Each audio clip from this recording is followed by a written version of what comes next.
Welcome to the Pop Culture Cosmos. And we're back with another episode of the Pop Culture Cosmos. It's Gerald Glassford. Thanks so much again for joining us. Truly appreciate you watching and listening out there. Go ahead and check us out by liking and subscribing. And then also, if you're listening to us around the world on radio stations worldwide or wherever you get your podcasts, please make sure, if you can, let your radio station know how much you'd like what we do, or on the podcast outlets, that 5-stars rating will always give us a hand on that as far as keeping the show alive and going ahead and allowing us to go ahead and talk about what we can see, hear, and experience right there in the world of pop culture. And right now, what is still trending, even after season 2 has ended, is Apple TV Plus's big, huge hit Severance, which by all metrics around the world has become Apple TV Plus's biggest success story to date. In the US, it is just behind Ted Lasso, but worldwide, 2 seasons of Severance have already eclipsed anything out there that they've done. And behind the mystery, behind the intrigue, behind the romance, comedy, the design, everything about it has just been such a great part and a great thing to watch. And I'll tell you what, I've been saying for years on this show, those who've been following me for some time in the show know how much I love Severance. I have said before that season 1 was the best season 1 I've ever seen on television. Point blank, verbatim, from all the way to beginning to middle to end. And it seems to have followed up, in my opinion, very strongly. But I'm here today to go ahead and discuss the inner workings of Severance with a good man indeed. He is a guy that I reached out to on the Facebook groups for Severance, as far as the show, the followers, the fanatics, the people that are trying to dig up all the conspiracy theories, and also as well just fans who just frankly like the dang show. It is Homer Yafts. Homer, great to have you here. Welcome to the Pop Culture Cosmos. Let's get into it as regarding Severance in and of itself. What first drew you in to the world of Severance? You know, you put me on the spot like that, but again, thank you, Gerald, for having me. I think my older brother was trying to get me into it, asked me if I'd seen something. I was like, I had seen maybe a trailer, but hadn't watched anything, didn't have Apple Plus. And then through some kindness from strangers, friends, family members, got into it middle of season 1. And it grabbed me pretty damn good. Just an incredible show. And after the first episode I watched and the credits, I saw Ben Stiller's name. I was like, okay, I'm in. And it took me a while, even after watching season 1, to realize that he wasn't the creator. And I'm usually pretty good about doing a deep dive on IMDb to see who's who and who's what. But I missed Brad Erickson on the first few glances, if you will, much like people do with many elements on the show, right? Yep, they see Ben Stiller's name, and then there you go. But Dan Erickson created the series. You know, it's something that came from his mind as far as from his experiences working in a door factory of all places. That obviously got everything underway, but he drew his experiences from other workplaces as well to create the world of Severance, and just came up with a theory. What if you had the concept of being able to detach your work and your home life, where your work life could be left behind and you wouldn't have to remember it, and vice versa for your home life? Well, he took that concept, got it sold to Ben Stiller's 5th season, and tell you what, it's gone crazy from there. It started out as a what I guess for maybe a series that it never trended real high. It never was viewed a whole lot, possibly because of where it was at first place, Apple TV Plus, where it didn't have a huge abundance of hit shows. But Emmy season came around for that first season, and it got nominated for double-digit Emmys. So that got a lot of people's attention. And I think where we are talking today and why we are talking today is because the fact that they have done Apple and the got people behind Severance have done a just truly outstanding job of promoting season 2. I'm sure you know about the PR stunt that they had just before the season started. It was at Grand Union Station in New York, where they had it set up where the office space was, where they created that and recreated that for me, where they were working for 3 hours. Your thoughts over on that?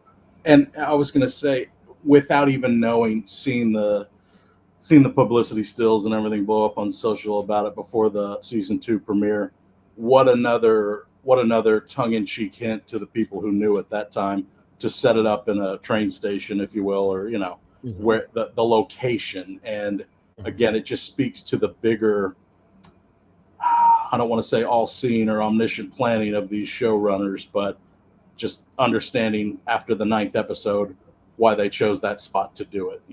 Sure, you'd see it on first glance and think, oh, high visibility, high traffic area, makes sense, drum up some viral buzz about the show.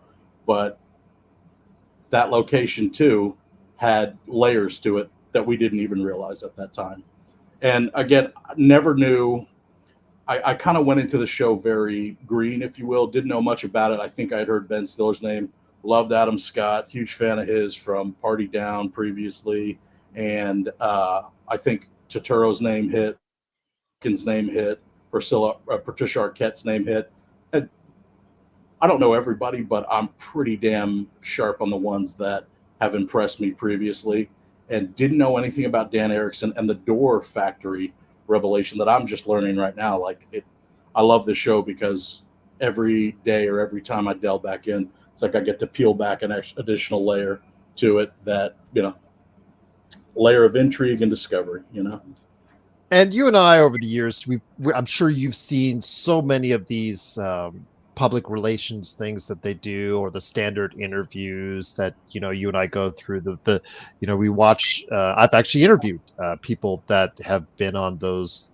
They call it the car wash, where they just go through the line of people, just trying to promote their film or you book do the or junket, whatever. Yeah. You do the junket, the whole 9 yards, and as we as fans or we as individuals just pass this off and say, "What?" I will tell you what, though, Apple in that marketing blitz, they knew they had something special in season 1. We knew they had something special in season 1, but it was so hard for me and other people just to communicate that out to the world, how great this show is. But it reached another level in the season 2. It is trending on charts for a service that doesn't have anywhere near the number of subscribers that a Netflix or a Max has, anything like that. Yet it is trending worldwide. It is on the top of the streaming charts, or near the top of the streaming charts, because of the fact that they did such a great job of promoting what would be upcoming for season 2, Homer. Well, and you could also say, to me, Apple, there's so many streaming services are like podcasts these days. Like, they're just going to keep spreading up, and it's not going to stop until the next thing comes along. But Apple at the time was inaccessible for like 3 reasons. 1, the price. 2, it was the new kid on the block, I feel like, when this was hitting. And 3, some people just they're like, oh no, I won't buy into the whole Apple cabal and whatnot. So I think it kept a lot of people away. But you could almost say that, marketing or not, I think people would have found this show regardless, because I've always thought the best things, the cream easily rises to the top, and you will hear about it. It's kind of like with modern music for me, and even TV and so many other things. There's so much to choose from nowadays, and there's so much out there, and people get excited about so many things, and there's a lot of people doing it.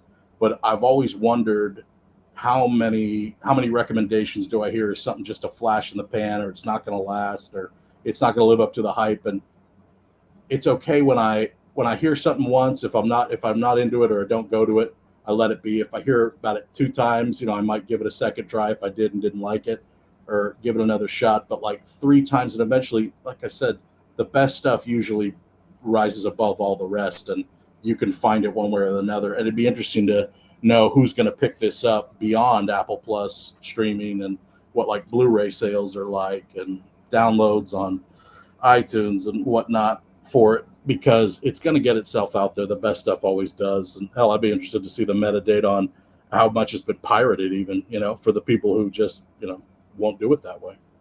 I hear you on that one, and I'm sure this has been pirated quite a bit. No, I know for me, I just heard about it. I just read some reviews at that time, and I just thought the concept was like really interesting, intriguing. So I said, okay, I'll give it a chance. So I got the Apple TV Plus for a little while, and wow, was I overwhelmed. And after rewatching it then 4 times, the series 4 times, I'm like, I must become a super fan of Severance, and I didn't even know it because this was just so well done, so well executed in season 1. And the thing is, when you go into season 2, and season 2 was announced, I conveniently timing T-Mobile. I know they must have had a premonition about this or something like that, but obviously with certain T-Mobile plans, you get it free. Yep. And I thought, okay, I'll take that indeed. So absolutely, timing couldn't have worked out better. But for whatever way you get it, Severance season 2 has hit on all the right charts. It's just so fun because the show, it's the water cooler show of the moment that people are talking about it around work, around water cooler. And a lot of people are referring it. Yeah, exactly. And a lot of people are talking about it in a way where you've either seen it or you know about it, and you think it's the cool trending show of the moment. A lot of people who haven't seen it, I've listened to them, and they're like, I know I haven't watched Severance. They almost feel bad that they haven't watched it because they know it's something trending that's really cool, and they probably need to go out of their way to watch. I have like 3 diehard, like, we're either watching it the Thursday, night it's dropping, at least for us, or 2 or 3 others were like, what is that? Gotta kind of catch it up. Then the few other ones are like, damn it, don't talk about it. I'm catching up, but you've got your core group or your innies who you go to and you're kind of in the thick of it with. But yes, I don't know if I was anticipating it as hard as I should have, or I don't know if I was excited as I should have been, but yeah.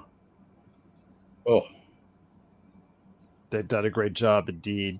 And I'll tell you what, they deserve all the credit for doing it. $200 million is the reported budget for this latest season, and rarely has Apple in recent years been able to justify its big budgets on certain things. The movies that have come out, like Napoleon and some others that have had huge budgets attached to it, have not resonated with audiences. But I can tell you, they finally, after investing so much money, talk about $1 billion that they lose each year annually on Apple TV Plus, all that stuff that you hear about it in a negative fashion. At least for what they're giving audiences with some really highbrow entertainment, just like For All Mankind, Pachinko, Silo, other shows like that, Shrinking. There's so many shows now. It just seems like Apple TV Plus with Severance and other shows have become a highbrow, and I don't want to, maybe that's not the best way of saying it, but a form of entertainment for at least that shows that are well done with quality, whether or not that you like them or not like them. At least you know that they're going to be shows that are well made and well constructed. And I think it's all about budget. Has never impressed me. There's plenty of movies that had all the money in the world at the time and did nothing with it. TV shows as well. We're seeing some now. I won't mention any names. Electric State exactly. On Netflix. And I was somebody who, when I went back to school to get my degree, it had to be something I was passionate about. And I found a creative writing program because that was the only thing I could drag my happy ass back to college for. And I learned so much from so many great people and peers and things like that. But I have always been a fan of movies, TV, watched way too much of it as a kid, Godzilla in the background, all the other favorites in life. But you start to be able to see the strings, if you will, on the stuff that just is not up to par. And if Hollywood or anybody in power is listening, you've got to respect your writers and you've got to seek out the best writing, because no matter how much money you put into something, if the writing's not there, it doesn't matter. like star power, money, it doesn't matter. If it's not well crafted, it's not going to hold up, period. And this is something that very much strikes me as possibly, call it in the last 2, possibly even 3 decades, like one of the best written shows. Like it's already up there with barely 2 seasons under its belt with Vince Gilligan's Breaking Bad, and of course Better Call Saul and everything that came out of that. But again, there's so much money in the world to be made that spending a lot at the beginning on fancy things and bright, shiny things and new things, it doesn't mean anything if the writing's not there. And I have family members who write out west. And again, it's something that if you don't pay attention and if you don't respect that part of the process, you can have a $2.3 billion, turd on your hands that it has no, it's completely hollow. It just spray painted gold, lots of glitter and, viral marketing and all that, but it's not gonna stand the test of time, and it's not gonna be on everybody's lips at work, and find its way into the zeitgeist, if you will. I'm on with Homer Yafts. We're talking Severance, as far as season 1, season 2. We're going to get into it here in a second as far as the discussion of the actual series itself, but I just wanted to go ahead and set things up for you on how we got a hold of Severance, now how Severance has a hold on us as fans. Later on the show, I hope to go ahead and correlate some of one super fan's thoughts when they responded to my request for an interview on this. But Homer, let's get into the particulars for season 2. For those that we're going to go into it, there is spoilers for both season 1 and season 2, which we'll be discussing. So from this point forward, if you've not seen the show as of yet, I highly recommend you do so. Then come back to watch us here or listen to us here. But we are going to go into spoiler town. So let's go ahead, turn the key over, and ride on into spoiler town it is. We'll start off with what happened at the end of season 1. And Mark S. Mark with the overtime contingency was out and about, an innie out in the free world at a book party. And for that particular book party, he realizes that his arch nemesis was actually his neighbor in the outside world, and was actually communicating with her when he popped into the outside world. But before the end, the big surprise, the big drop, was that his wife from the outside, Gemma, was trapped within the world of Lumen. How did you like the way that they set up season 2? Because season 2, after the overtime contingency gets turned off, as he says the words, my wife, she's alive. She's alive. And after those words were said, immediately takes you to what happens later, even though in the timeline it's months later, but for him it's that next moment. You ask how it made me feel. I was pissed because Patton took credit for finding his niece Eleanor in the room and ran off, and then he didn't care. Any Mark's not about that. No, that was bold. Outie Mark would have been cringing, I feel. But again, he had this amazing moment of revelation and what it meant right there in that moment. And then to end the season there, well done. I don't have anything else to say.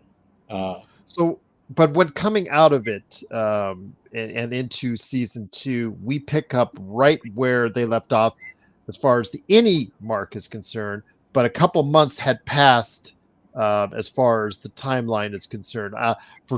They had Outie Mark had not gone back to work at Lumen for a little while before this had happened, but innie Mark had yes. Can I say the timeline is something that, again, part of my theories, we were told it was months. I think Milchick told Mark 5 months or something like that. But what I remember seeing from the following episodes in season 2, it was a matter of a weekend. Am I wrong about that? Like Milchick, you may be right. They were team told together so fast. Exactly. Yeah, they were told it was months. So and they were shown that fake article with them in a car being the champion for any world and all that type of stuff. But you're I right. believe That it could was have the been, Bullshit Gazette. yes.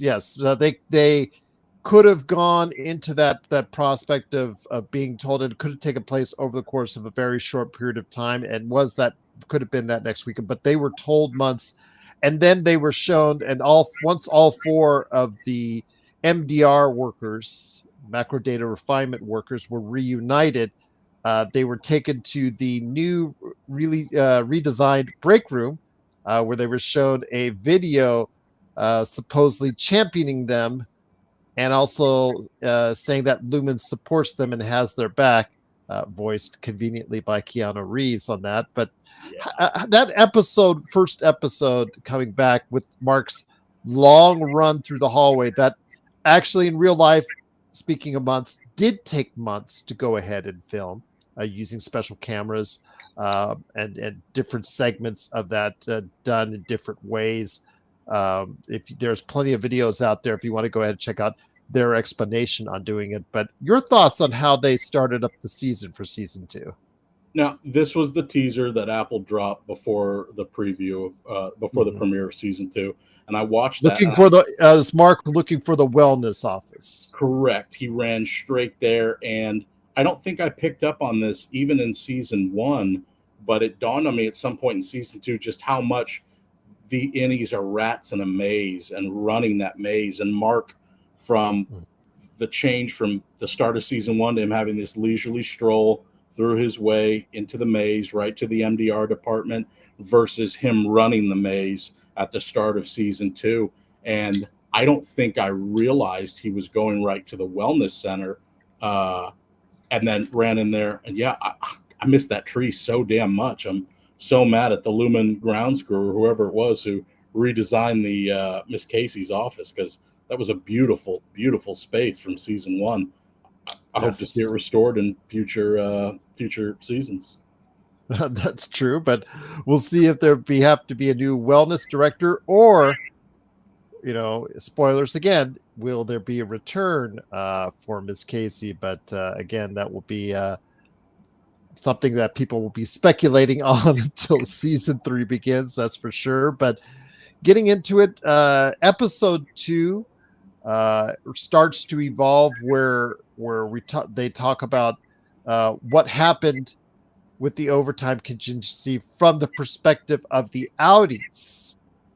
And I wanted to hear your thoughts on that, because season 2 has been lauded and thought of in many great fashions by a lot of people, but I noticed among the fan base there are certain episodes that do resonate and some that don't. And I wanted to hear your thoughts on, did you like the episode number 2 where they saw the perspective from the Audis that was taking place during the time or in and around the time of what happened and what was taking place with the innies and the overtime contingency? Oh, absolutely. Like it's again, it's more of the story. It's another layer. I don't think any of it was time wasted. And even if you might not be engaged, you're getting something that you don't realize you need later. You're being given a piece of the puzzle that may come into play later. But it was amazing to see it from both sides and to get a better feel of, the timeline, what had actually happened, what was going on. Milchick on a motorcycle, man. Tremel Tillman already intimidated me with that character, not because of his size, but like how he plays it. He is so intensely he's fantastic. polite, and it terrifies me, because if you've ever come across somebody in that situation, like they just exude danger, but they're literally killing you with kindness until they're not. And we've already seen Milchick have to, kind of go full Green Beret a little bit, and even at the finale in season 2, coming out of the washroom. But Tremel Tillman is such a powerful force in that role in this show, and I very much maybe wasn't rooting for him in any way, shape, or form in season 1, but can't say I'm rooting for him, but I'm watching him a lot closer in a great way. Because he's nailing it. Not that anybody else is just phoning it in or anything, but his Seth Milchick is incredible.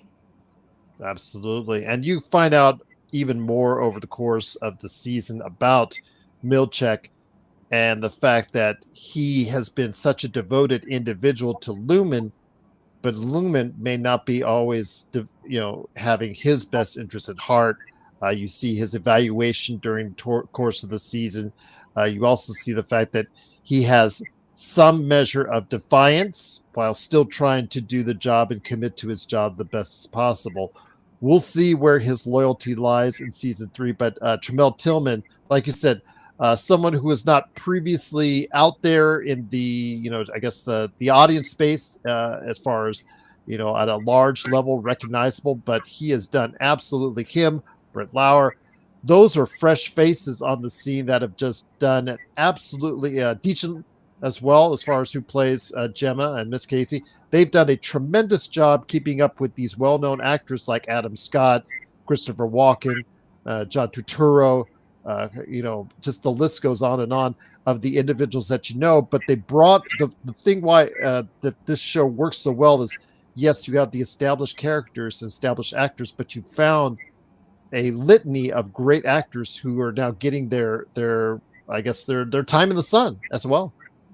No, and again, it's not to detract from who they are as actors or anything like that, but they were given the absolute best material to work with as well too. Yeah, of course. And just again, it was shining what was already there in the form of something that was memorable and well written, and just everybody's nailing it.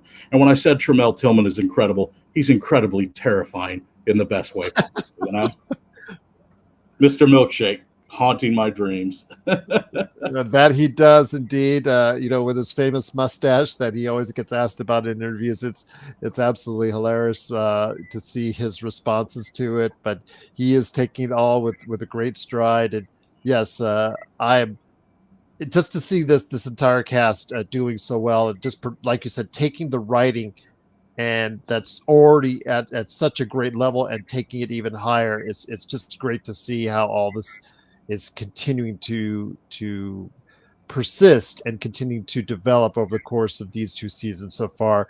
Episode 3 is one of the episodes I think a lot of people just kind of overlook as far as what there. You just find out a little bit more about Helena, which is the alter ego, the Audi for Heli R. You learn a little bit more about that. You learn a little bit more, just a little tidbits. I think this one more was about breadcrumbs for this episode. It was setting you up for Rose Hollow in episode 4, which really, I think, sunk the teeth in on this season. I think if people weren't there yet on season 2, episode 4 with Rose Hollow and the performance from John Turturro, and also Tremel Tillman as well. They both did such a great job in carrying this episode. You also find out a revelation about that Helena was actually impersonating Heli R, still trying to persist and find out what's going on with the love story between Heli R and Marquez. You find out all these revelations, but also John Turturro, that he was onto it the whole time. When you were made aware of the fact that John Turturro's character Irving was onto this, what did you think? What you feel? Because it really was an emotional episode in episode 4. Again, it speaks to.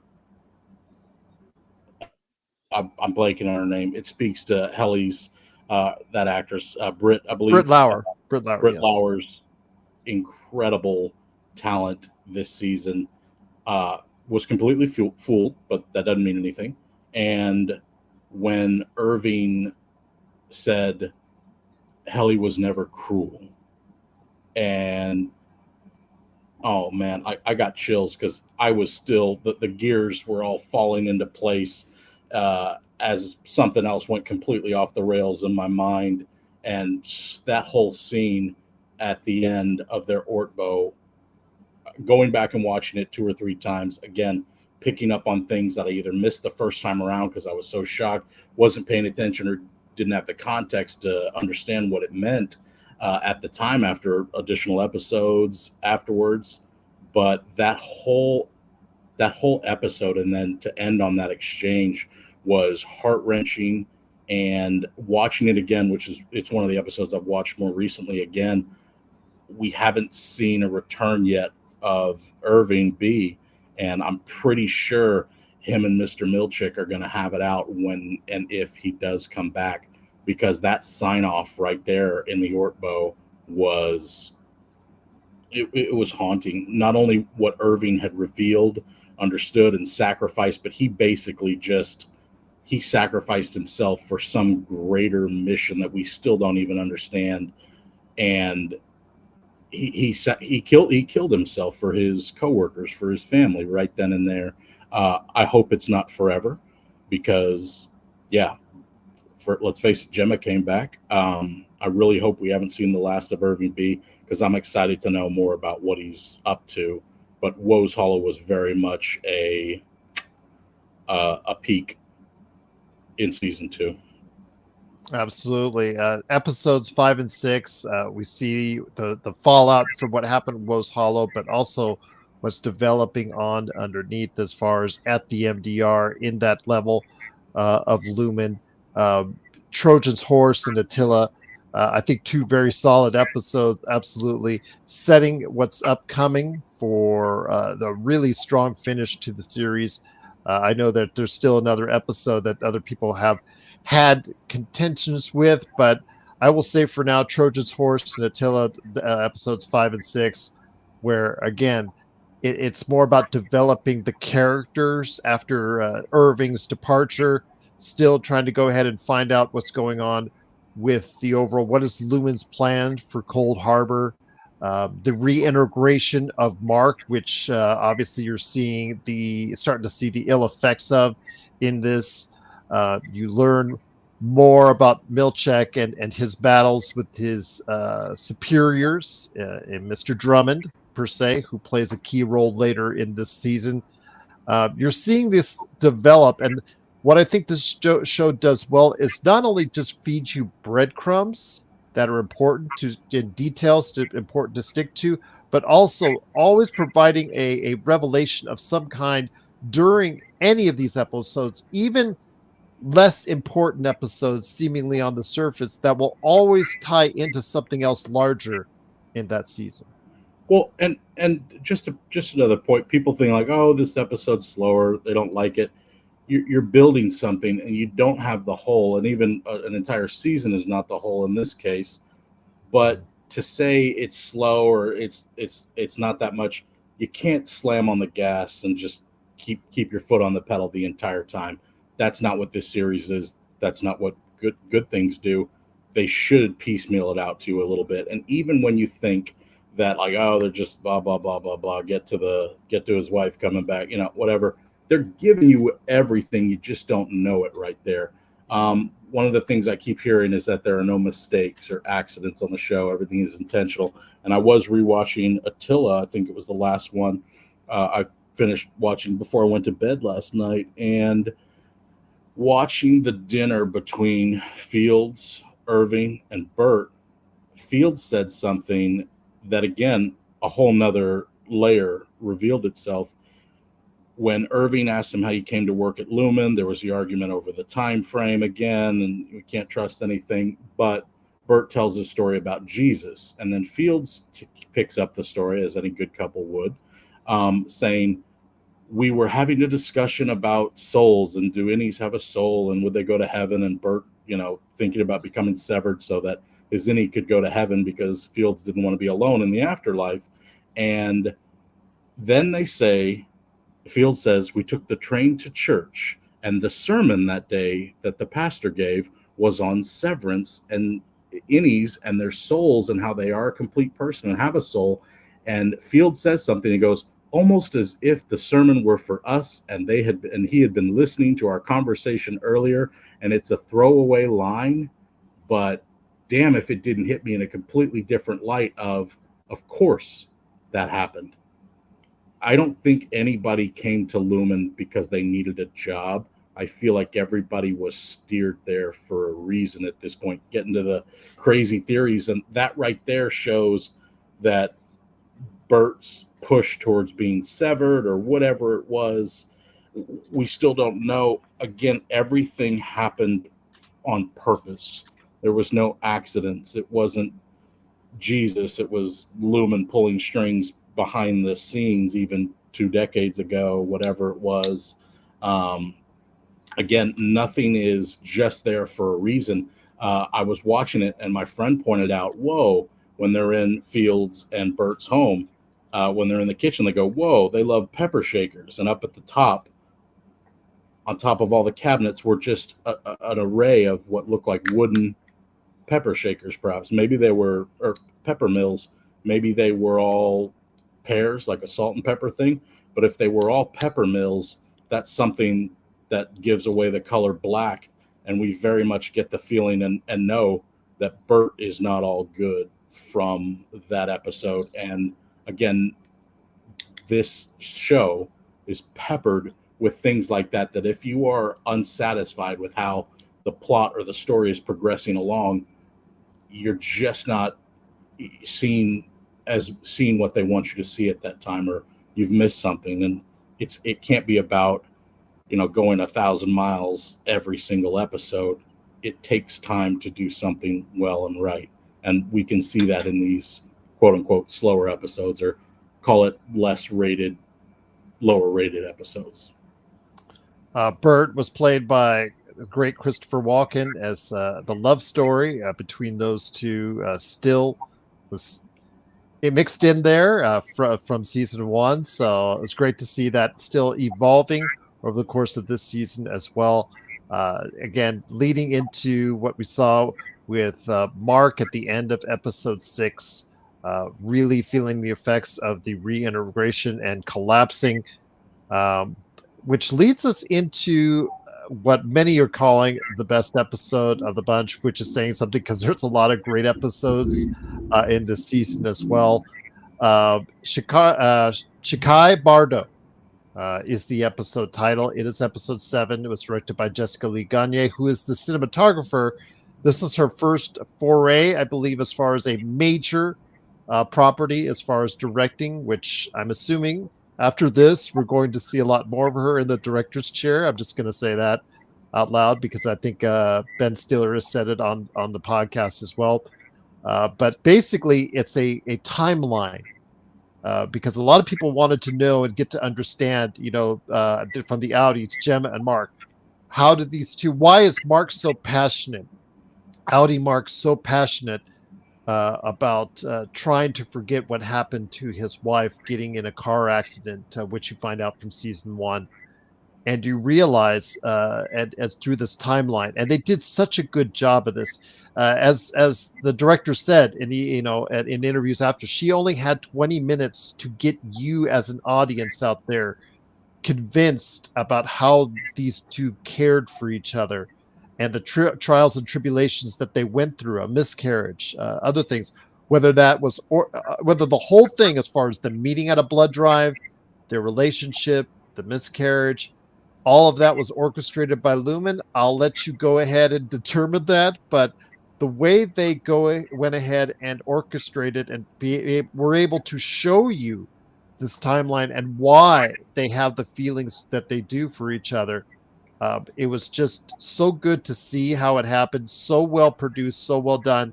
And again, anybody who says this is the best episode or the last episode of the season, I will not argue with either. Yeah, bests. I don't know if I could point to and pick a best right now. I'm just based off the feedback from all the groups that I've seen. Of course. Yes. And I think we had this, I'd call it a trapdoor episode where you kind of go back, you have the flashbacks, you flesh out the character more. And we had only heard about Gemma secondhand, and then what we knew of her as Miss Casey, and now getting to see this. But what's interesting, what were we seeing? I think Ragabi said to Devin, he's traveling right now. So yes. It made me wonder, we weren't watching clips from the show, if you will. But but that have dreams taken for place Mark. previously, dreams, memories, thoughts, stuff like that. Mhm. And again, you lured me in with talking about crazy theories, and I've been going on at work, and I'm like, oh, I'm going to throw you under the bus for this crazy theory, which is secretly mine. But again, what we're seeing, can we trust it? Is any of it even real? It's real to Mark and his Audi for sure, but how much of it can we take? Can we even just swallow it and say like, oh yeah, that's how it happened? Well, we clearly saw in the show this, that it's his memory. And if we know anything about our own selves and our own memories, is sometimes they can't be trusted. And on this show, in this universe, let's face it, I wouldn't put it past Lumen to be able to manufacture a life or memories and give it to somebody that may or may not have happened. We've seen the trope used a couple of other times before. I think I saw it. Have you seen Companion yet? No, but I've heard it's really good, and it's something that we need to go out of our way to see. But yes, Call me for that one. Sure, we'll do a live one. yes, But there you go. it's these are memories. They weren't, seen. They weren't scenes from an episode we hadn't seen, or what I'm getting at is, I love how they did it, and there was so much emotion and love and pathos, and then suffering, and it really kind of helped understand the stakes a little more of everything. But now all I can do is wonder, was any of that real? And I love the opening scene from that episode, but then I saw what was embossed on the blood drawing machine. It was the Lumen teardrop, and that was when I was like, oh crap. There you go. Again, how much of this are all orchestrated by Lumen?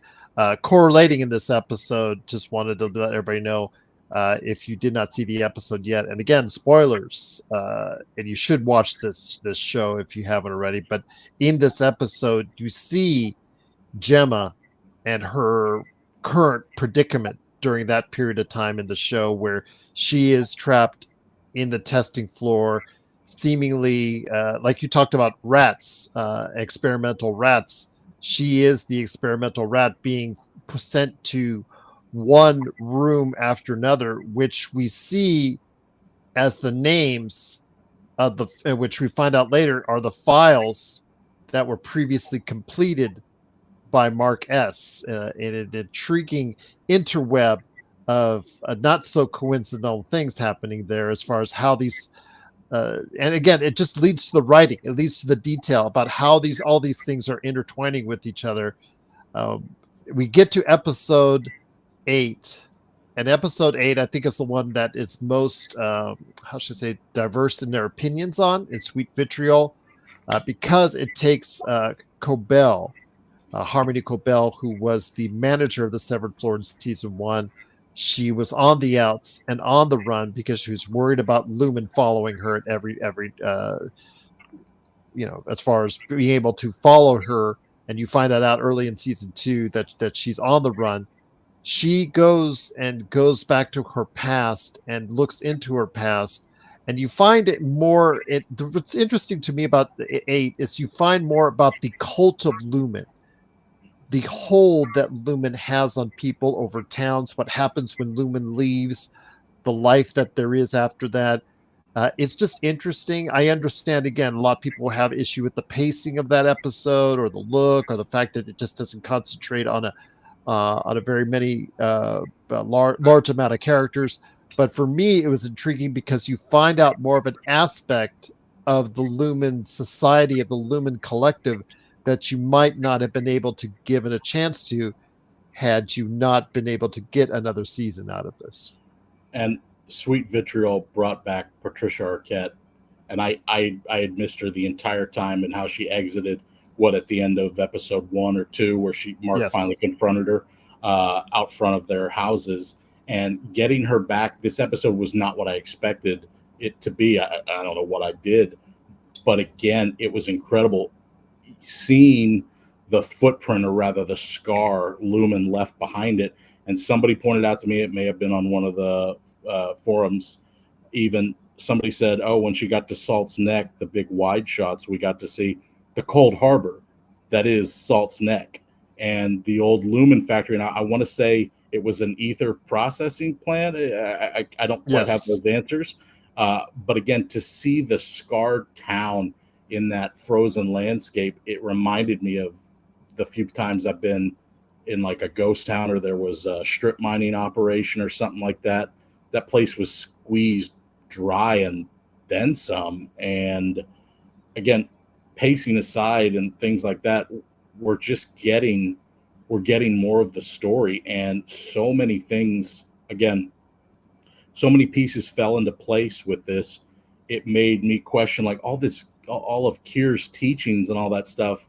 I was like, okay, these were all hallucinatory, delusional side effects from a man who worked his whole life in an ether factory and dreamt all this stuff up, whether he, kind of hit on some truths in the process. But it's incredible. It reminds me of hearing stories about what authors were doing when they were writing Alice in Wonderland, or what the Disney animators did when they were animating that movie, and the things that people have done in the past, advertently or inadvertently, to like expand their minds.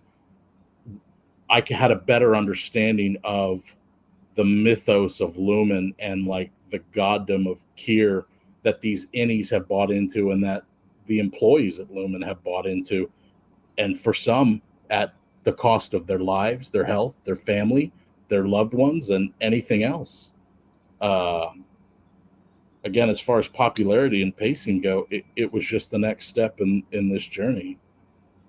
Absolutely, which leads us into the last two episodes. But the revelation, again, even in an episode like that where people think it's a throwaway or just leads to a story that maybe they not be interested in, you got to stay around. You got to stick around, because the revelation at the end of that episode that Harmony Cobell, with her notes that she found and recovered, suddenly gets the audience to realize, and suddenly brings it back to herself, decides that she wants to take credit for something she did, which was the creation of many of the things that Lumen now practices, the overtime contingency and some other the things that gone on there, as far as her designs, to see that she is the creator of many of these things that are now impacting the lives of the severed people there, was truly an interesting revelation they threw there at the end. Again, you must stay with it, because you're all each and every episode has something that's going to impact the overall ending. And you gotta love a good prop in a notebook, somebody's long lost or discovered notebook. Excellent. I've seen some stills and screenshots of it, and again, well done on the prop, on the production of that. It just made it for me. It really did. The last two episodes, The After Hours in episode 9, and Cold Harbor in episode 10.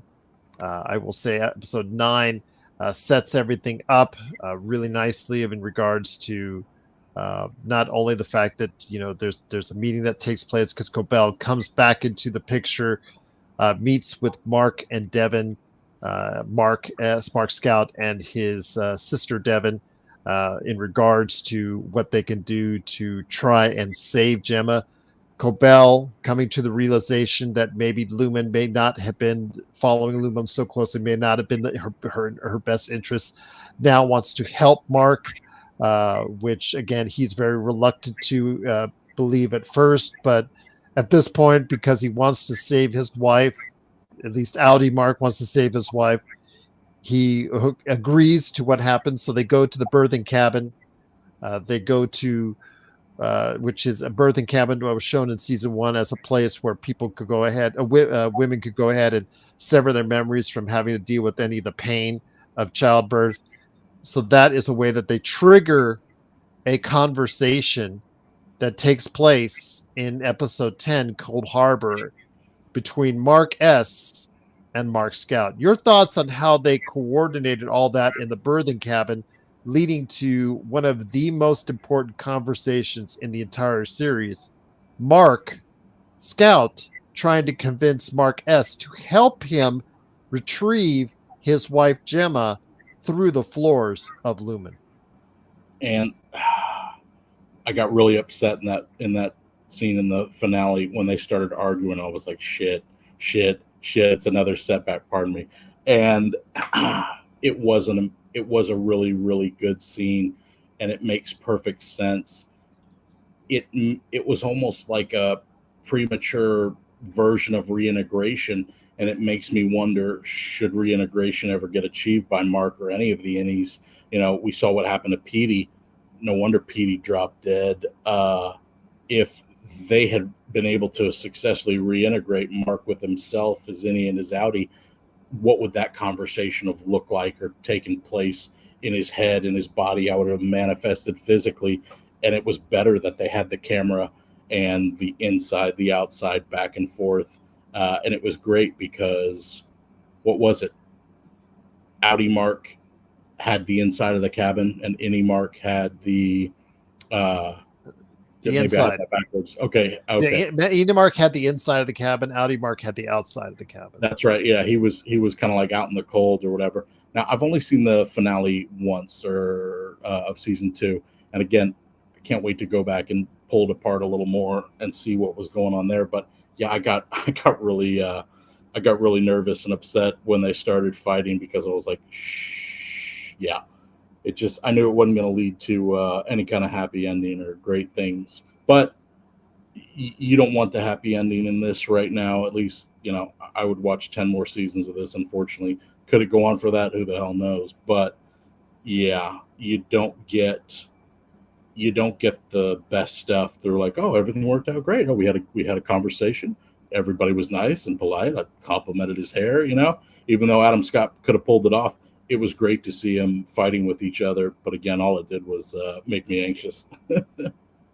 So it leads us into the climactic moments of episode 10 with the plan going into place, with Mark S. completing the file Cold Harbor. Then with the celebration with Milchek and the commencement and merriment, I believe it is, as far as the entire choreography and merriment. Yes, choreography and merriment. There you go. But if I could, the commencement of it all with the fog that rolled in, the Kier, I called him the Chucky Kier in one of my comments. Again, the famous Alan Parsons song that was used for Chicago Bulls openings. It still does to an extent. Like, yes. I thought Milchek was terrifying, but seeing him next to that thing with that kind of, thematic buildup, again, that suddenly replaced Milchek in my nightmares. The robotic Kier who was being piloted by God, I don't know what. It was being controlled by Ben Stiller. It was voiced by someone else, but yes, Ben Stiller was, I believe, at the controls at it. Well, him and Andy Serkis, now in the same category for, expression and mocap stuff, if you will. But yeah, that whole scene right there, I was again terrified. And then the marching band came on, and the whole thing just again gobsmacked when everything started unfolding like that. Oh, I need to go watch it again when we're done. No worries. Sounds good. But again, it leads to that distraction, using the marching band to their advantage, where Helly and Mark S. Arrange for that distraction to take place. Milchek gets trapped in the bathroom. Helly is trying to keep him out. We see Mark S. desperately trying to get down to the testing floor. When he does so, before he does so, we find out why the goats are in existence in this series, as they're used as sacrifices. In this case, they were going to sacrifice the goat with Gemma because the Cold Harbor had been completed and they were in the final testing phase of Cold Harbor, just to see if she did not remember, as she was I guess disassembling a crib, which signified, if you remember, we talked about in episode 7, the miscarriage for Gemma. So she was showing no emotions by it, and showing their Cold Harbor plan was succeeding at Lumen. But with that, again, at the end, they were going to go ahead and sacrifice her and the goat. But Mark S., with some help, by the way, was able to go ahead, foil Mr. Drummond, the individual that this season, succumbs to what went on as far as the bad guy getting hurt or killed, in this case, killed again, when they go down to the testing floor. Mark does save Gemma. Uh, and that moment to see Mark and Gemma, once they unsevered and there was Audi Mark and Audi Gemma, that was a truly emotional moment that I think fans have been waiting for quite some time. Now, it was incredible. We jumped over it. The scene with the goat, and then I don't know what her name is, but Gwendolyn's character. Gwendolyn Christie's character, yes. Yes. That whole scene, and just she was the queen of the kids there for a moment, holding the goat that got to live, that showed all the wiles that they wanted it to have, to be a good spirit guide sacrifice. Again, just need to take a moment to shout out to that. And no, absolutely. And her fight with Mr. Drummond, because Mr. Drummond had easily laid waste to Mark and was about ready to dispose of him and kill him, when Gwendolyn Christie's character came to save the day from behind and was able to go ahead and together be able to stop Mr. Drummond. And then, unfortunately, Mr. Drummond, upon the unsevering at the bottom of the testing floor, unfortunately was not able to go ahead and be able to survive that. So just a great way to end up as far as that part of it. It all led to Gemma. And I'll tell you what, though, I will say this. When you have a show that brings back comedic legend Sandra Bernhardt, and also 80s icon Robbie Benson, and get them both as bad people in all of this mixed in there. I thought that was a masterstroke by Ben Stiller in the casting department, but they were able, Gemma and Mark, to escape the testing floor, and then ultimately Mark has to make the choice.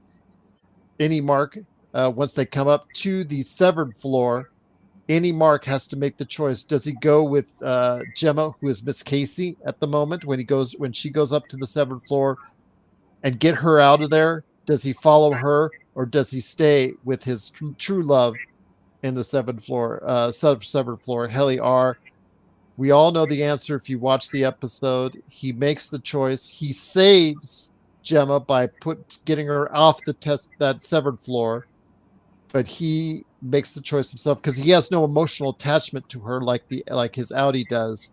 He makes the choice, and you see the last moments of the episode are him and Helly are running down the hallway, not knowing what they are going to do next.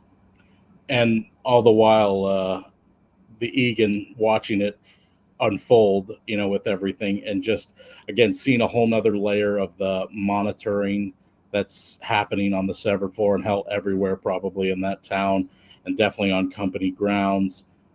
Watching him and dropping the F-bomb right there in that moment when it was all going down. Again, just masterful. And again, didn't see it coming. And I think that's a really good sign when a show just keeps you guessing, and it's not something just done for shock value. It's, calculated, well thought out.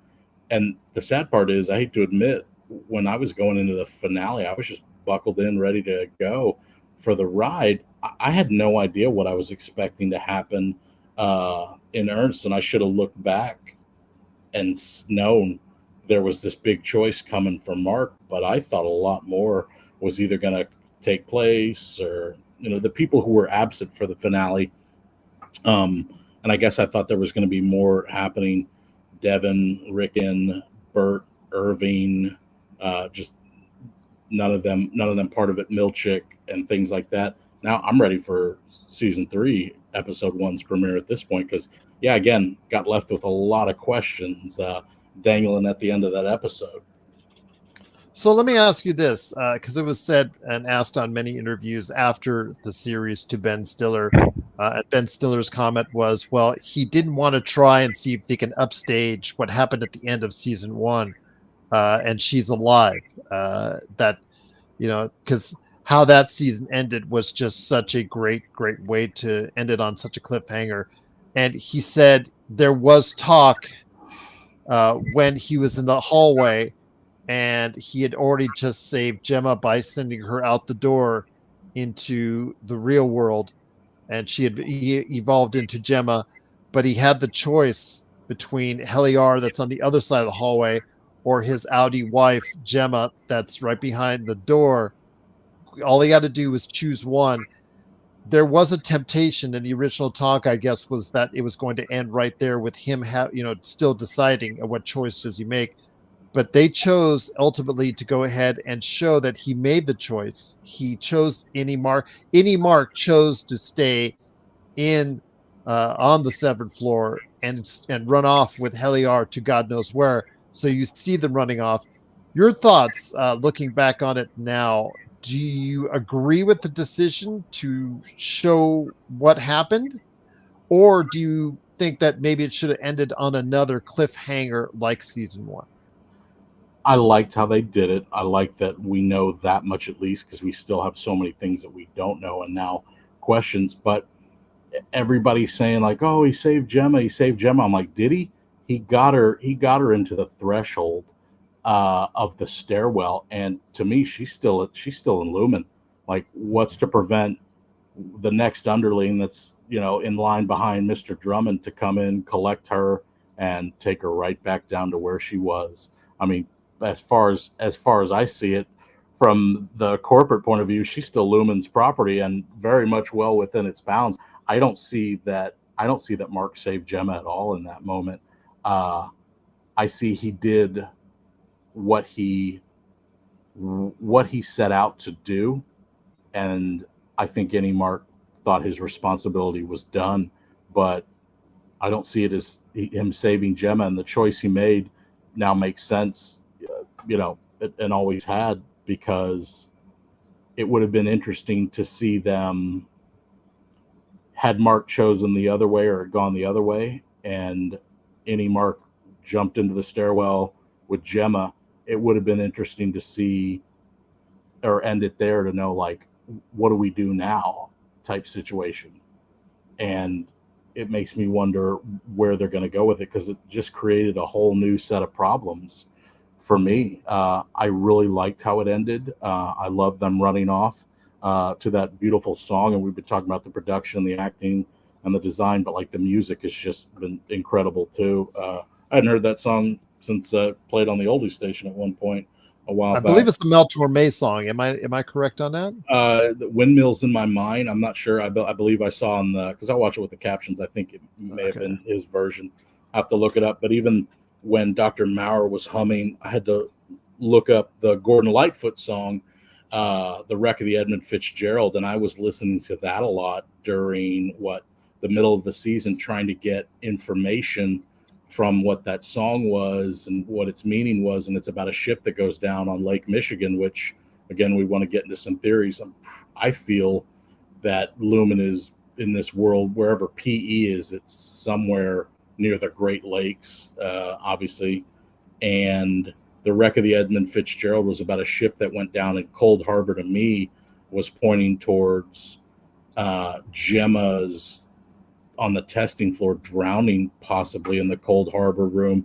Did not see the crib coming and all that. I understand it, but the way I was interpreting it or visualizing it, it was going to be something like Lumen trying to create a version of a severed individual who could somehow suffer death.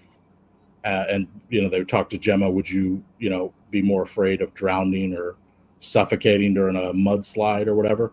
I thought she was going to go down in Cold Harbor, drowned or something like that, to see if once she came out of that room, or once they got her out of that room, could you compartmentalize the trauma of death somehow? That's what I thought the Cold Harbor room was going to be.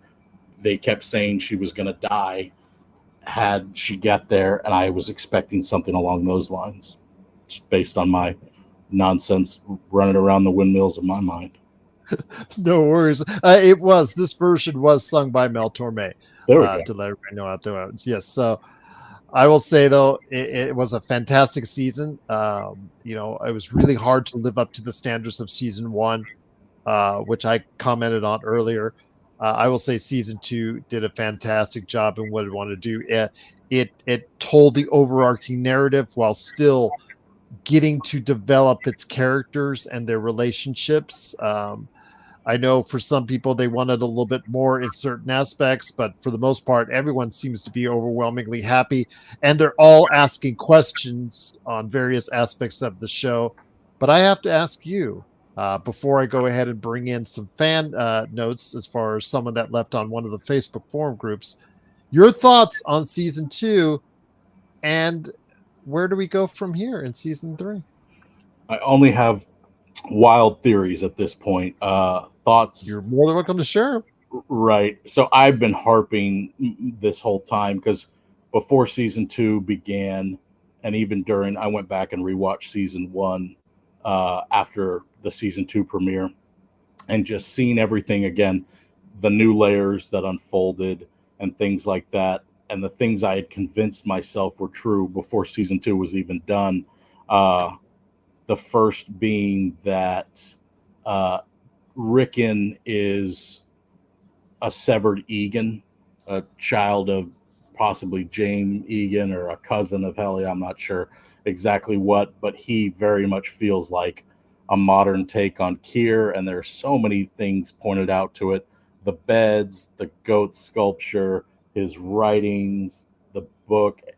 Just he feels like Helly's brother who wanted to opt out of the family and like didn't buy into the whole Lumen culture and wanted to make something of himself on his own, and either they severed him and he doesn't remember it, or he's just, he's not a good character overall.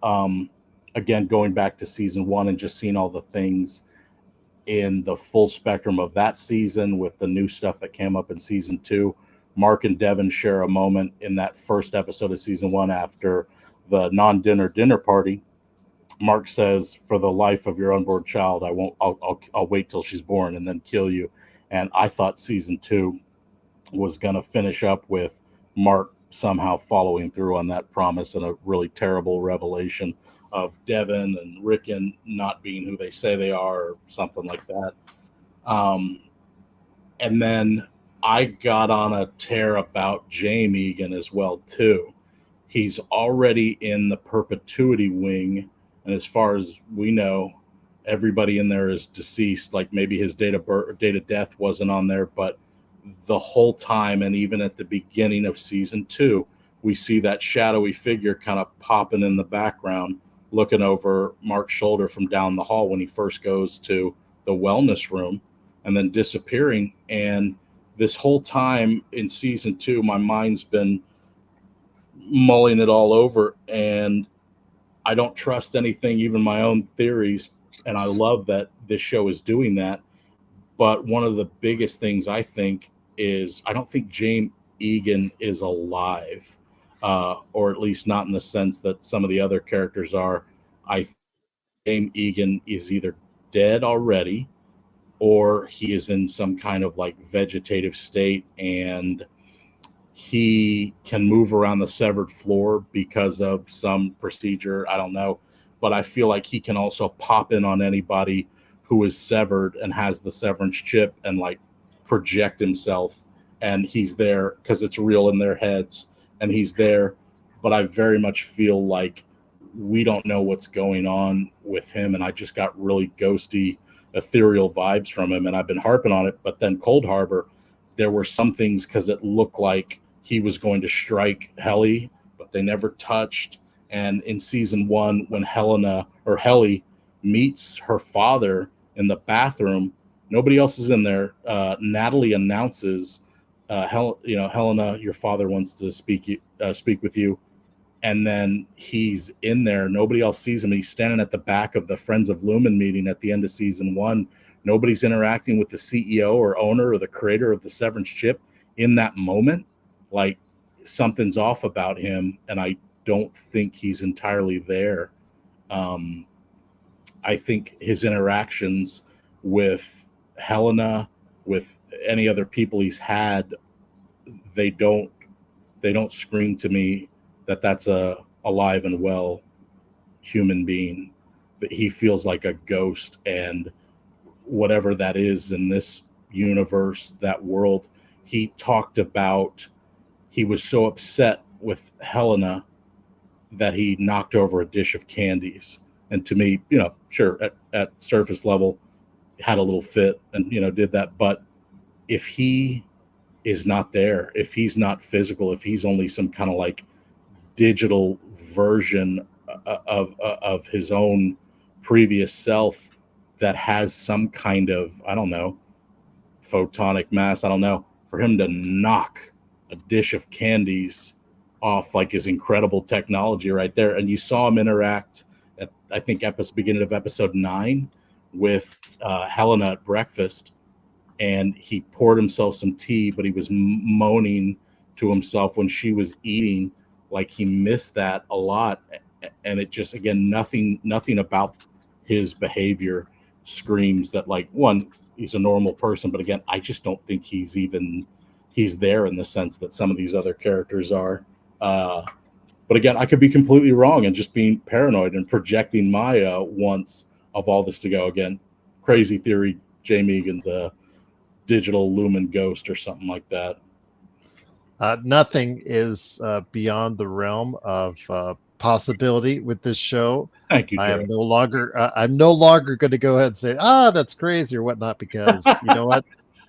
Some things have been very crazy as far as what we find out with the results, and some things are just straight up. It's like, for instance, the goats. The goats were like, theorized everything from cloning to, just all across the board, all these crazy theories involving the goats, and they just end up being sacrifices all along, which is one of the simplest ways to do it. But then other things are more elaborate in detail, and it's just very interesting to see. But once people get their hooks into this show, it is definitely hard to take them out, and that's a credit to everybody involved with Severance. Again, it's Apple TV Plus's big hit, and if you've not seen it yet, somebody and out there in the world that's already talking about it, you should go out of your way to see it too on Apple TV Plus. But Homer, I cannot thank you enough for stopping by. It has been an incredible chat. You are always welcome back. You can always message me. I have people messaging me, hey, I want to talk about Captain America, or I want to talk about Marvel, or I want to talk about a video game, talk about that. Anything time you want to talk about something in the realm of pop culture, you are always welcome to stop on by, because I'm hoping it will not be another 3 years before we talk Severance once again. Brother, we're going to have to find a way to pass the time between the season 2 finale and the season 3 premiere. And I warned you before we started. I was like, don't give me time, because I'll take it and then some. Yeah, absolutely. It was all my pleasure. Thank you. And yeah, y'all throw it up there in the comments. Like, I'm completely mad and insane. I don't know what the hell I'm talking about. I'm just dead wrong. Like, I want to hear it. I very much am open to that. But that's the grandeur of this show. In a universe full of possibilities, they could do anything. But one last thing, I feel like there's shows that just kind of shoot from the hip and they throw these curveballs at you to keep you guessing or whatever. This show feels like they know where they're going. I won't even say like they know the end point, but maybe they do. And they've admitted, Ben Stiller says he knows how many seasons it's going to run and he knows how it's going to end, but they still are. It's the matter of writing to get to that point, I think, is always still up in the air. Absolutely. And I mean, you have an idea, but let's face it, we haven't seen it. It's not set in stone. Anything could happen, I still think. And it's great that they have that plan and they have that mark that they're trying to hit, Mark. But again, anything could happen. It's a wild show. It's a fantastic show. And yeah, I would highly recommend anybody, beg, borrow, steal, do what you can, buy even Apple Plus, and do yourself a favor and treat yourself to some Severance. Absolutely. But before we head on out, I wanted to go ahead and drop something. When I asked and reached out to all these Severance groups for somebody to stop by, which you have graciously allotted some time to me today for, I wanted to go ahead and put it because this is how passionate people get. Bill Papalardo, who I'm really indebted to for putting this in type, he typed this response out, and this is a long one. So I want to hear your thoughts on this. So you said, let's talk about this. What exactly is Lumen working on that could possibly change the planet? They are selling immortality because he says he believes they are selling immortality. And he said, here's how. First of all, I know it's lazy to just say it's all a simulation or implanted shared reality, but the clues are there and it all fits. There are no outies. The whole town of Kier is a simulation, which you have discussed as far as simulations are concerned, populated by multi-split innies, just like that Lumen created that crashing plane scenario for Gemma's testing. So we know that they have the technology available to them. It's all simulation, just like the Matrix. Why else would they have an obscure choice for the build in cartoon voiceover? Maybe it was Neo and not Keanu. I know first off that they actually, Ben Stiller asked former President Barack Obama, yes, to do the role, but he respectively declined due to time issues. So Keanu was the second choice on that. So I feel like that's a misdirection because it wouldn't make sense, but yeah. Anyway, I think the mind can go in voluntarily or after a recent death. Maybe they could grow a husk body implant, maybe using the open house override that they can temporarily implant someone else's consciousness into your body if you have one. Lumen is archiving consciousnesses. That's a hard one for me to say. Consciousnesses, for best way I could say it. Mark said so in episode 1, season 1, saying that his group is the corporate archiving division. These archive consciousnesses believe that they are alive whenever, whether they are in a live human body or disembodied consciousness, implanted in a mature and refined goat brain. It gets more interesting. Please. Throughout the Lumen existence, they hold on to the sense of self anchored by whatever year that they enter the program. This is why we see all the older cars. Remember, it's in the series, you never see a modern car. The most modern car is the Cobel 80s style, 80s years VW Rabbit. Remember, it's a simulation, so in your mind, you own the car that you last owned in the real world. And Irv has a Chevy Nova, a Buick Apollo from the 70s. Mark has an earlier gen Volvo. Bert has something from the 70s like Irv, so he's basing that from as far as their previous memories, as far as these consciousness being implanted in other people. Simulations, Mark and Gemma meeting at the blood drive, the courtship, the miscarriage, Gemma's death, that was staged. Mark identifying the body, all fake and all part of Mark's testing regimen in the Cold Harbor room. Everything we have ever seen Irv do or say has been within a simulation. All of our innies consciousness have been archived in mature, refined goat brains.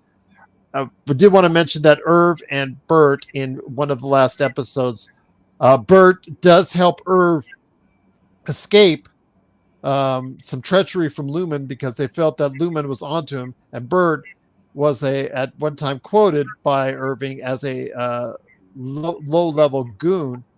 It turns out that even the Audis have affection for each other, and Bert ultimately helps Irving by sending him out on a train station. So I wanted to put that in there. But Irv's train station and train ride is just the end of the Lumen implanted scenario, not unlike the appearance of a train in the Matrix used to transport programs within the Matrix. That story arc reached its natural conclusion, so he is mentally heading back to a huge Matrix-esque holding facility before his next consciousness iteration begins. And last but not least, same for Dylan. His current innie arc ended when he quit. We didn't even talk too much about innie. There's so much to discuss. We didn't talk about Dylan. Yeah, how he helped at the end. Heli R, hold off Milchek. How he was, persuaded all along because he got to go ahead and develop a relationship with his Audi wife who came to visit him, and how she ultimately had to break his heart when Innie Dylan proposed to Audi Dylan's wife. So wanted to put that scenario on there as well. Now maybe Severance also has it's a wonderful life type therapeutic aspect to it. Maybe now Dylan, assessing the experience through the elephant override, can re-enter his marriage more appreciative of his wife, a deeper love for her, and with the knowledge he can excel at something in the real world. Maybe in the beginning the marriage got so bad his wife wanted a divorce and Dylan got severed to save the marriage. Who knows? No, Your thoughts? This is a greatly appreciated. Big shout out to Bill on this, and yeah, just some great thoughts right there. no. Again, everybody's theory is valid, and anything is possible. Anything could happen here. I like the idea, even though I also could feel like it would be a bit of a cop out. But the idea of simulations and things not being what we think they are, and taking the reality of the Audi situation for granted, nothing is guaranteed. And let's face it, nobody knows. So these are all great and intriguing and amazing theories. And Keanu Reeves, I caught his voice at some point during that thing. And I was like, ooh, interesting choice. And yeah, what that meant. Even going back to the end of episode 9, the train Irving got on with Radar was number 2400, which was the number of rooms they had until Cold Harbor got completed, or at least 24. People have been talking about the significance of numbers in it and things like that. But yeah, nobody's theory on what's going on is, not valid or irrelevant, and everything is incredibly interesting. And it's like a mandala. It keeps opening up and you keep seeing different parts of it, and they just keep pulling you deeper and deeper and deeper in. But yeah, if we pulled back in season 3 or 4 and found that it was all a simulation within a simulation, it would absolutely make sense. And it feels almost, I don't know if you enjoyed in your pop culture podcast. Did you enjoy Westworld? I did. First season, I did. I think Yeah, it fell apart in following seasons, which again, anybody for who's sure. watching the show has to have that fear to keep and sustain this excellence for a period of seasons. It is rare. It is rare to keep them. I in my evaluation of shows where I say the best of all time, I cannot put Severance there yet because I think it needs at least 3 seasons. If you have Yeah. a show, if a show concludes from beginning to end and it's at least 3 seasons and it's of that high quality, I think you could throw it in there. It's on its way, but there is a concern, and because we've seen before. I mean, Game of Thrones, Lost, you name it. Some of these shows that really capture the imagination of others, they don't stick the landing like The Americans or Breaking Bad. It leaves a bad taste in people's mouths. So I think a lot of people are worried about what that type of thing happening with Severance. I'm not worried about that, because I think we've talked earlier. It's the difference between knowing where you're going and just kind of like writing and throwing stuff and seeing what sticks. I really don't think we're going to have that. And just looking at the IMDb ratings and things like that, and seeing, certain episodes are less popular than another. Yeah, it'll have that, and they can't all be finales or season premieres and things like that. But again, I would be really surprised if, not they didn't stick the landing, but if it dipped in quality. I don't see that happening. Whereas you have seen it in other great shows, but I feel like there was a lot working against them. But again, in a world of possibilities, anything can happen. Even a subpar season of Severance coming at us at some point. I'm not too worried about it. I'm just excited because it's a great show. And the point with Westworld was what Lumen's doing. To your friend's theory about storing consciousness, you found out that's what Delos was doing around season 2, 3 of Westworld. They were literally downloading people's minds to be saved and used and studied. And there's so much of that happening here, that we already can plainly see. But yeah, great theory from your friend. And I saw something again on one of the groups. I believe she credited herself as Melissa B. Melissa B. put together a great presentation about, right before going into the finale, what she thought it would be. It was titled "It's Time for a Severance Theory. The Numbers Are Scary." It's on the Facebook group. It's an incredible, if you will, leaflet, pamphlet, digital ebook. I don't know what we're going to call it, but a lot of great theories in there. and I need to reread it now on the other side of the finale to see what they got great. Absolutely. But this has been an incredible ride. It is Severance season 1 and 2. Kurt Affair, who stops by on a lot of our shows, he said, Severance, what a great finale. And he has no idea where they're going to go with season 3. And I think that's the best part, is that no one knows exactly for sure where this team is going for season 3. It's amazing that Apple not only has put enough faith in them to go ahead with that, the show itself, but the marketing behind season 2, the push that they did. They realized what they had in season 1. They obviously took steps to make it more visible to a larger audience in season 2, and have followed that up. They've followed it up with even more press coverage in season 3. Now they're now abroad right now as we're speaking, overseas in the UK. They did some tremendous PR work for there. It just tells you what Apple is doing. Apple has realized what they have in Severance, and that's great to see when a network actually sees what a lot of people are seeing themselves in Severance.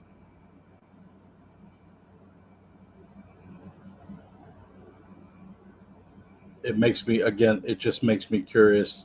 I think I saw something briefly about Apple TV was losing money on this series or something like that, or something. The network as a whole, loses about $1 billion annually, according to reports. Yeah, and it's one of those things that strikes me as, is that more wag the dog? Are they just trying to stay relevant in there? Like, is that even true? But again, what they will gain in the long run, quarterly earnings aside and all that, I think they're playing a longer game here. For God's sakes, it's Apple, even if it's just the TV studio. They're their own Lumen in and of themselves, in a way, if you will. Absolutely. The irony and the fact, the parallels you can draw between Apple and the show that they've spawned in Severance are there indeed. I could just say this for myself. Any theories in regards to season 3? I don't know how. I just want to see what happens, what evolves as far as what happens to Gemma. Does she get saved at all? What happens if she goes through reintegration? What will happen there as far as her future? Does she have to be forced to go back into the world of Lumen? That's something that much discussed. And then, of course, the biggest questions out there are, what's the story with Bert and Irving? Will they get back together? With Dylan, how is he going to continue to evolve as a character going forward? Are they going to be able to give him the same kind of growth and maturity that they gave his character, both Innie and Audi, during the course of the season? And then, of course, the relationship between Heliar and Mark S. Will it come to a crashing end? And is there a future for those two? And how does it all wrap up? Is it going to wrap up in season 3? Is it going to 4, 5? Only we don't know for sure, but I'll tell you what, it's going to be very interesting to see. 6 seasons in a movie, right, y'all? There you go. Absolutely. I'd pay for it. I'd pay for it indeed. But Homer, it has been just great talking to you about this. Again, anything in pop culture you want to go ahead and drop on by, you're always welcome to do so. But any last thoughts before we head on out? Call me Homer Y on the show, I guess, in true Innie fashion. There you go. Your Audi talks at great lengths about pop culture and comes off as a huge nerd. It's like, well, yeah, that tracks. That does indeed. I, as Gerald G. So I will say this again: if you get a chance out there and you've not caught it yet, please catch Severance season 1 and season 2. It's available now on Apple TV Plus. They have done a tremendous job on it, season 1, and they followed up with it a tremendous season 2, in my opinion. It is one of the best things I've seen this year. Season 1 was the best thing I saw, or one of the best things I saw in season 1 for that year in 2022. And season 2 is no less brilliant indeed. So I truly want to thank you, Homer Y. This is Gerald G. Truly want to thank you for watching, listening. Yes, go ahead, Homer. Thank you very much. And thank you to the showrunners, the writers, anybody and everybody involved, and the fans. And yeah, It's been great. Thank you so much. It's been great indeed. Again, it's the Pop Culture Cosmos. If you get the chance, please like and subscribe. And if you're listening to us on the radio stations that play us worldwide, please go ahead and thank them for playing the Pop Culture Cosmos. And also, as well, if you're listening to this on a podcast outlet like Spotify, Apple Podcasts, Apple, there you go. Go ahead and get that 5-star review out there so we can get it out in front of more people with great topics like these right here at the Pop Culture Cosmos. Welcome to the Pop Culture Cosmos.